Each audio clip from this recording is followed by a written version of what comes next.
Mamatay na daw ako. It's just saddening. Nakakalungkot lang siyang isipin na another person would wish death upon someone na hindi mo naman kilala, na wala namang ginawang masama sa'yo.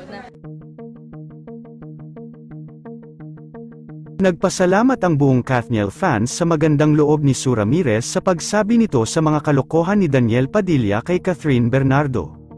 Isa si Sue Ramirez sa naging susi upang malaman ni Catherine Bernardo na niloloko siya ni Daniel Padilla. Ayon sa balita, nakausap ni Sue Ramirez ang may initial name na GV. Ang kapamilya actress na si Jillian Vicencio ang nagsabi di umano kay Sue Ramirez na jute si Daniel Padilla. Nagtaka si Catherine Bernardo na bakit alam ni Sue Ramirez na jute si Daniel. Anyang sinabi nito na sinabi raw ni Jillian Vicencio kay Sue ang lahat ng ito.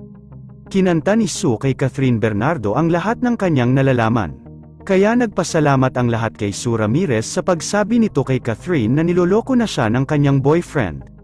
Si Sue ang nagsabi patungkol kay Jillian Vicencio at si Sofia Andres naman ang nagsabi patungkol kay Andrea Brillantes.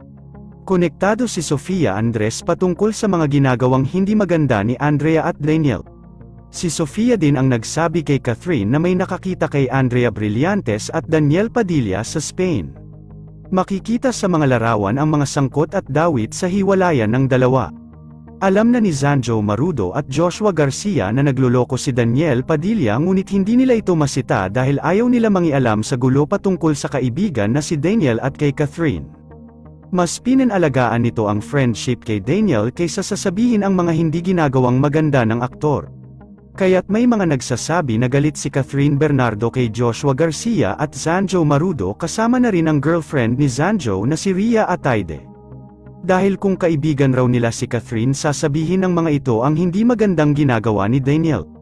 Kaya't ngayon punong-puno ng pangbabatikos kay Daniel Padilla sa mga lumabas na balita na sobra niyang sinaktan si Catherine Bernardo.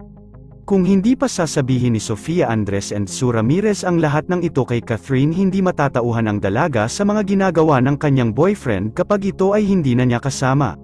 Ngayon apektado ang career ni Daniel Padilla sa naganap na breakup nila ni Catherine Bernardo.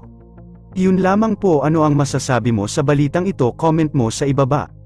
Huwag kakalimutan i-like ang video na ito. Maraming salamat po sa panunood.